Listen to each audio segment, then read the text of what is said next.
শীর্ষ পদে জামাত ইসলামী শীর্ষ পদ, তার মানে আপনারা বোঝাতে চাচ্ছেন যে আমির হতে পারবেন কি? এখানে আপনারা জানেন জামাত ইসলামী হলো ইসলামী সংগঠন, তাই না? আর ইসলামী সংগঠন ইসলাম মেনে চলবে, এটাই স্বাভাবিক। যেখানে যেখানে আল্লাহ তাআলা পবিত্র কোরআনে বলেছেন আর রিজালু কাওয়ামুনা আলান নিসা, পুরুষ হচ্ছে নারীদের পরিচালক। তো এখানে আল্লাহর এই নির্দেশটা, এটা কোরআনের নির্দেশ, এটা ফরজ। সেই হিসাবে কোনো ইসলামী সংগঠনে নারীরা নেতৃত্বে আসতে পারে না। আর আমরা এটা মেনে নিয়েই আমরা ঈমান এনেছি, এটা মেনে নিয়েই আমরা চলছি। সুতরাং শীর্ষ পদে নারী আসাটা গুরুত্বপূর্ণ না, গুরুত্বপূর্ণ হলো নারীর অধিকার আদায় হচ্ছে কিনা।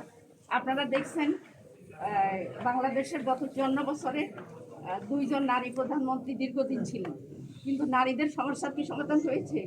নারীদের প্রতি সহিংসতা কি কমেছে? নারীদের অধিকার কি আদায় হয়েছে?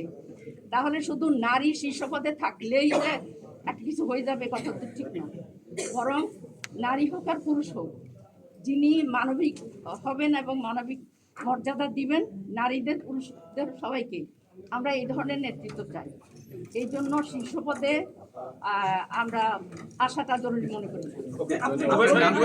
আরেকবার নাম পরিচয়টা দিবেন, আরেকবার বলতেন আপনার। আমি প্রথমেই বলেছি আমার নাম নুরুন্নিসা সিদ্দিকা, আমি বাংলাদেশ জামাত ইসলামী মহিলা বিভাগের সেক্রেটারি।